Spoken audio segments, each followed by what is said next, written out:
So if you're as engaged in getting the story for digital as you are on air and doing that simultaneously, you will go very, very far.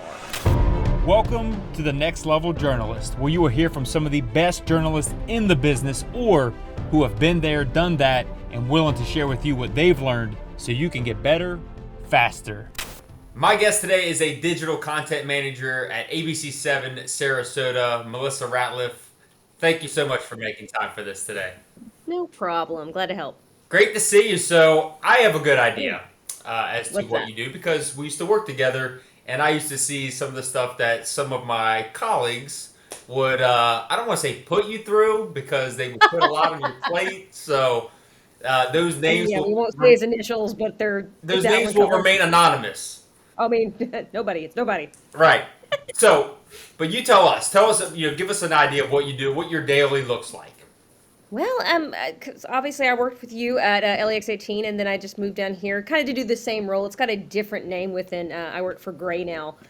It's called Digital Content Manager. At the last station, it was the executive producer of digital content. Basically, it's exactly what it sounds like. We're out producing content for digital audiences that includes social media, any sort of OTT over the top stuff like Roku, Apple, any sort of programming for that. It's a lot of writing, the occasional typo, and engaging on social media and keeping people informed and entertained at the same time. Gotcha. So, yeah, tons of writing, and it's funny because I remember, I feel like when I started to post stuff to the web, it was around 2008-ish, but it was very lax. I was in West Texas Yeah. at the time. It was just like, kind of put it on the web if you want to, but that's not the case anymore. So, I mean, your role is as vital as really anything because everybody goes to their phones for their content. I think the philosophy with that is that the first thing people wake up and do now is not turn on their TV, they pick up their phone. Right. And that's kind of just an indicator of what happened within digital content producing for the news, and it's going in that direction. So I got into the field very luckily at the right time. Yeah, you did. So I was going to ask you, what I was getting at there is, is that something you kind of saw coming, or how did you get into this area of it, or what's been your journey like? Well, I knew digital was important to all media, like not just news. It's a way to put out information that is more rapidly consumed. And I mean, the Facebook came out when I was in college, Same here. and I'm amongst the first of one of those first groups of people that got on there and was like, this is intense, like a yearbook. And then it Yep. kind of evolved into what it is now, Right. which is completely different than what it was when it Yep. started. And then you started to see more and more businesses realizing that if they wanted to build an audience for their on-air platform, they had to start bringing them in via digital. And then now they're sort of equal importance. So I came in at a good time. My background was in writing and foreign language and theater. Like I did an internship at 18 when I was in college at LAX 18. And that's how I ended up coming back for that job because I was writing and I ended up getting it. And it started off part-time at first, and then we slowly added up to a team of 5, which was crazy, just having that many people producing that much content because it's that big of a deal. And you want to keep your station kind of high up there, engaged, informed, and that's your best place to interact and get news tips and photos and videos from viewers. So I didn't know it was going to be as big as it was when I started, and then I realized, oh, okay, so this is the way the whole entire business is going now. Yeah. So I looked into that. Yeah, and you are, I mean, technically the first digital content manager, but in that space that I've had on here. So you will provide. It's a brave new world. I'm gonna say maybe I'm a little late to the show here. I should have had you on much earlier because so much is digital. Hence what we're doing right now, right? Posting something to Exactly. YouTube, right? So yeah, I'm a little late to the game. But anyway, nonetheless, you Got are one here. now. You are here. So well, give us an idea of what it's like to work in your position. Because like I said, not only are you doing everything that you said, but you also, because you didn't really mention it, but you see all the personalities that are in a newsroom, all the egos. There's a couple egos in a newsroom, not a ton, just a couple, right? So Right. talk about, what it is from your perspective to work with, the on-air talent to the managers, from the news directors, the assistant news directors, producers, how all that works from your standpoint. Because again, I don't think there's many people in a newsroom that has to interact with all of them, and I feel like you I probably do. do. Yeah, no, that's a no doubt on that one. Yeah. So a lot of that, I feel like I owe doing theater my entire life to learning how to handle egos because you work with actors, you work with directors, and it's really not dissimilar in terms of how you deal. I mean, as long as people are backing up and doing everything that they should be in terms of their digital responsibilities. At the end of the day, I'm great. I've not really had any big issues with ego, but in terms of that, you do have some older, and I don't want to make fun of the boomers. I'm not going to, but you have some older people who were in news in the 80s and Yeah. 90s when digital was not as big of a deal, and there's either a difficulty in transitioning to all this technological input or just not understanding the importance of it. So then what you have is like the Gen X, millennials, and Gen Z coming into a newsroom, and they typically tend to be more cooperative in terms of when I send out a list of requirements for what I need from them for their stories for either web or social media in terms of Facebook Lives, Instagram Lives, that sort of thing. And there's a lot of room for that to improve in terms of if you're dealing with somebody who doesn't know how to write for web, because it is different than writing for broadcast, completely different. And you have to do a lot of the explaining now. Yeah. You can't just copy your on-air package and throw it Right. on the web. It's not how that works. So there's some of that like transition, but for overall, as long as you maintain like control of digital and set your expectations for what you need for those reporters, those anchors, your news director, the assignment editors, whoever's going out that door to get news. I find that clear communication is the biggest help in that. And Yeah. yeah, you will have to deal with some, egos occasionally, but for the most part, you just kind of stay and the focus is web. You get what you need for web and setting those expectations very clearly. And I think we've had so much success. Like we were kind of toward the bottom part of the gray tier, and in terms of we were an acquired station that got acquired later, and we've watched ourselves like rocket up into the top 50 pretty frequently. So it's been a good change. Good. So they're getting it, I think. Good. I feel So, good. from from your experience, what do you think?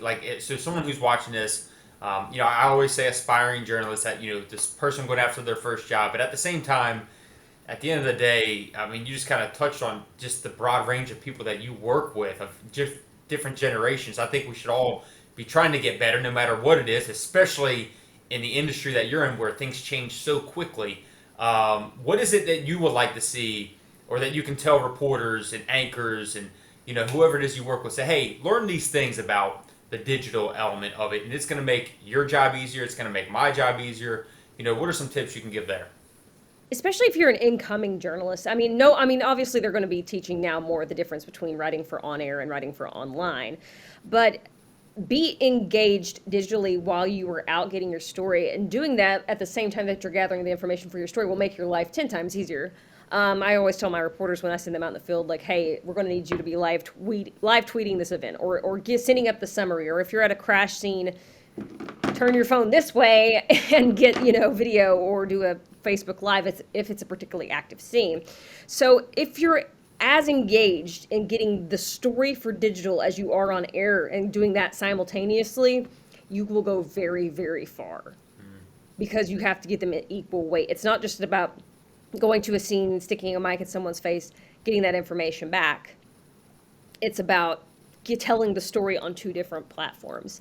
So be prepared to do that. And like I said, if you do it simultaneously, your life gets a lot easier, a lot easier. And if it's somebody who's wanting to go into producing for on air or digital, practice your writing, practice your clarity, make sure you're getting attention grabbing headlines or captions. Think outside the box. We can have a little more fun in digital than a lot of people have been able to in the past, and we've been able to reach out in funny ways to viewers, or serious ways of, let your tone be guided by the situation. And communication, that is key to digital. And making sure that if you're wanting to add an element to your on-air packages or stories, be in good communication with your digital producer to say, hey, I have a tease to the web, so that there's this good communication so that we know that story gets preferenced and written first. So other than that, yeah, just make sure you know the difference between the two writing styles. Yeah. Allow yourself to make mistakes. They're going to happen. Don't be hard on yourself if you do. But second set of eyes, it is incredibly hard to self-edit. That's the other piece of advice I would give anybody. Yeah. Always get a second set of eyes. Yeah. I actually like even when I do emails, I read it aloud. Or if I send a text message, I read it aloud because, I just look at every I do the single same word. thing, and it drives my colleagues nuts. But I'm always typing while I write, like speaking loudly while I'm typing. But Yeah. Uh, even Go ahead. I've made some hilarious typos. A lot of people have, or put the wrong thing up. But it's just really, it is hard to self edit. But if read it over 2 or 3 times out loud, or have somebody who you trust as an editor, copy editor, get in there and look at your stuff. Yeah, that's all great stuff. And I like I said, I left TV in 15, I came back in 16. This is how quickly I remember it changing. So when I left in 15, um, I wasn't doing Facebook Lives. I wasn't, I was tweeting and putting pictures Yeah. up on Facebook and stuff like that. But come 16, 1 year later, at LEX 18, I was doing Facebook Lives when I was doing the game of the week on Friday nights. So I was doing Facebook Lives, from pregame to halftime to postgame, and implementing that with, the actual game itself and the highlights I had to shoot. So given that it's 2016 at that point, now it's 5 years 1 year. later. How much more is it continuing like to take off, or how much more has been added to the plate? Like what's it look I like? mean, there are different platforms, and every single platform I've worked with has a different tone to it, and that's something I've learned. It's instinctive for me, but a lot of times you have to kind of guide some other people through that. Sure. Like Instagram's very visual, but kind of more lighthearted. It can be spot news, breaking news if you need it to be, but it tends to be more of a behind the scenes or check out this viewer picture sort of thing. We're getting into Twitter, which is more of the alerter or breaking news form. Like half of the, like I've watched in awe in college, like watching all these huge events happen in real time over Twitter, and Twitter was getting the information out there faster than most of these news agencies Hmm. were. So that, and then Facebook is it's your number one referral, but it shouldn't be your entire focus. Like most visitors to a website come from Facebook links. There's like all these analytics that show that. So it's good to feed the beast there, but you don't want to overfeed it because you get a lot of like spam.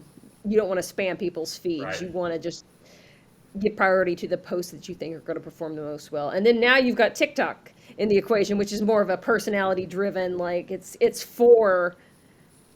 I say that's more of a. There's so many news. I've seen so many journalists on that app do different things, whether Matt's talking about meteorology, people who are just having fun on set, or people who just actually talk about news stories. It's fantastic and interesting how that one is, but that's more personality driven. No, I love how you mentioned that, because I wouldn't have thought to ask you that, but how each platform has a different purpose, basically. I mean, Yeah. that seems like common sense, but at the same time, I love how you broke that down.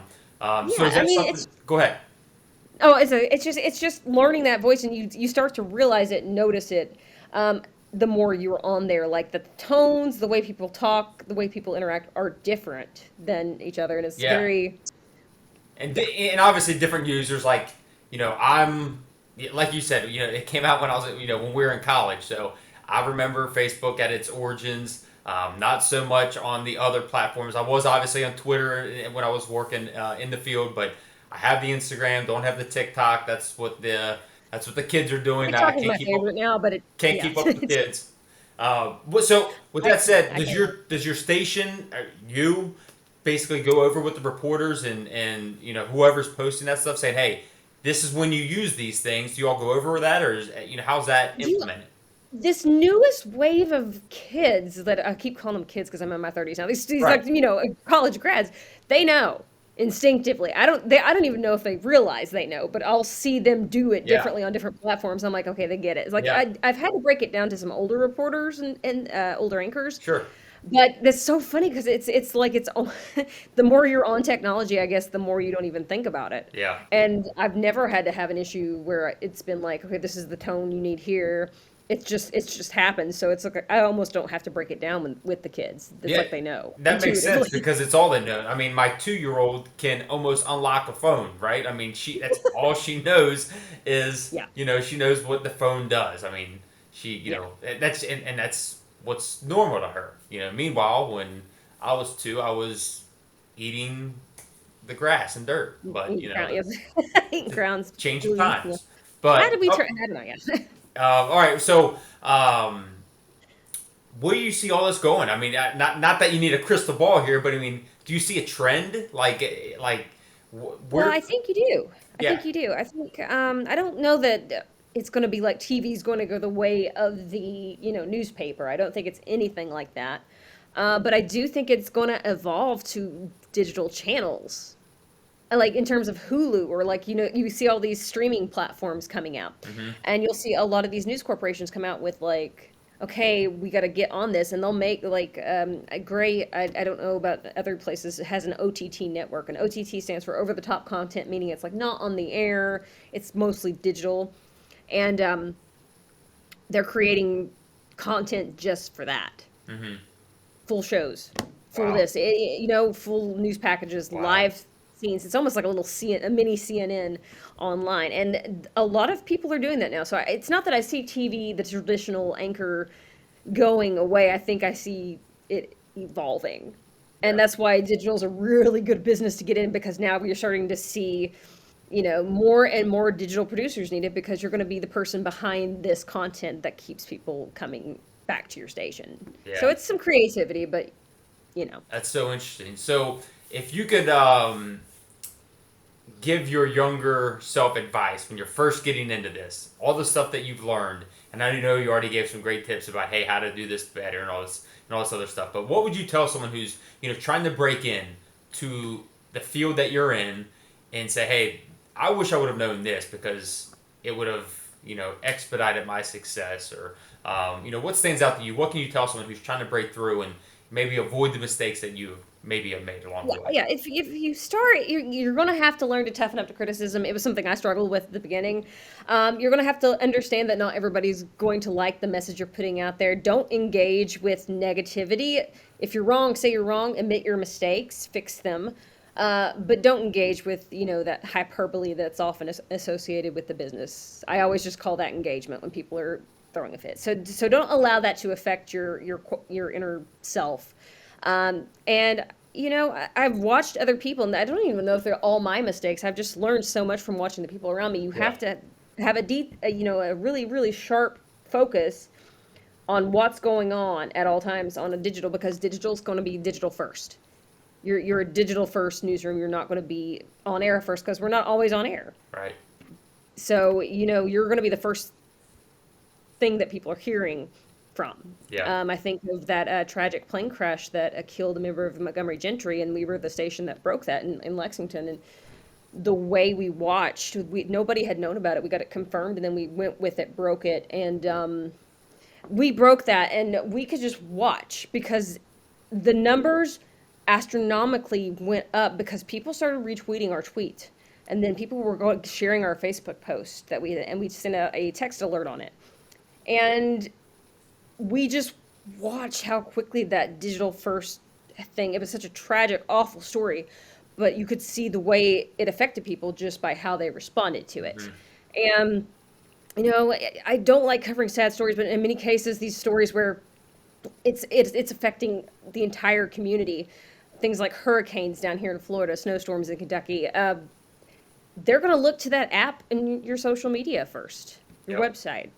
That's how they get the info. It's not just the on air. Don't let anybody ever tell you on air is more important. We're getting to the point where, like I said, it's 50-50. Yeah. And you are the driver. You are the driver of content to the people. And then by that way, you drive people back to your on air product. Yeah, For sure. no doubt. I mean, yeah, your position has a tremendous amount of value. It's funny. I talked to an old friend, Adam Dotson, earlier, and haven't Oh, released goody. this conversation yet. It's in Gotcha. queue, if you will. But he talked about how the newsroom that your station is like a tree, and every branch, everything serves its own purpose, and to not take anyone else for granted. You never know who's going to help you. Who's Do going to fix whatever it that thing is. for you? Yeah. So, Or let you know you have a typo without getting you in trouble with the whole newsroom, that kind of thing. Like, hey, but yeah.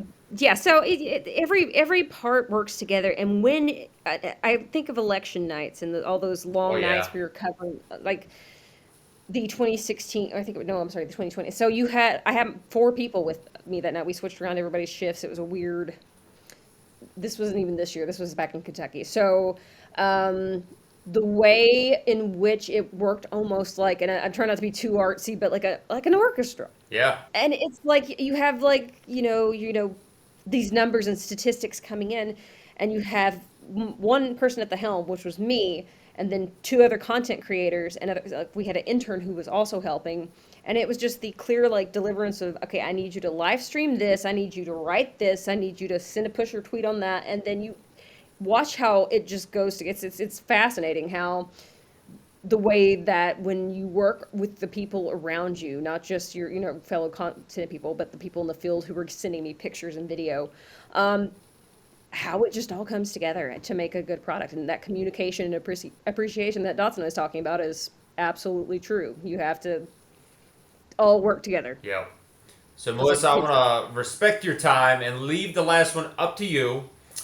Anything that you want to share or talk about that you thought, you know what, I know I'm going to talk about this. I know he's going to ask me about it, but I failed to. So anything that you want to share that you think, you know what, this audience needs to hear this about, this TV industry and whatever it is that they're aspiring to pursue within it. Anything that you want to leave them with. Just one thing that was told to me, and it's not happened to me personally, but it's been a lesson that I've seen happen to other television stations, so it's good to remember. Never put a joke in your copy. I'll explain what I mean by that. So, somebody at the New York Times recently wrote a joke headline. I guess they were just testing website stuff out, and this was this bizarre headline about watermelons growing on Mars or something like that. Just as a bizarre take. And that doesn't have to mean necessarily a joke. It can also be stats, numbers. Like if you're covering an election, you just have filler numbers. Mm-hmm. What if you accidentally publish that? Mm-hmm.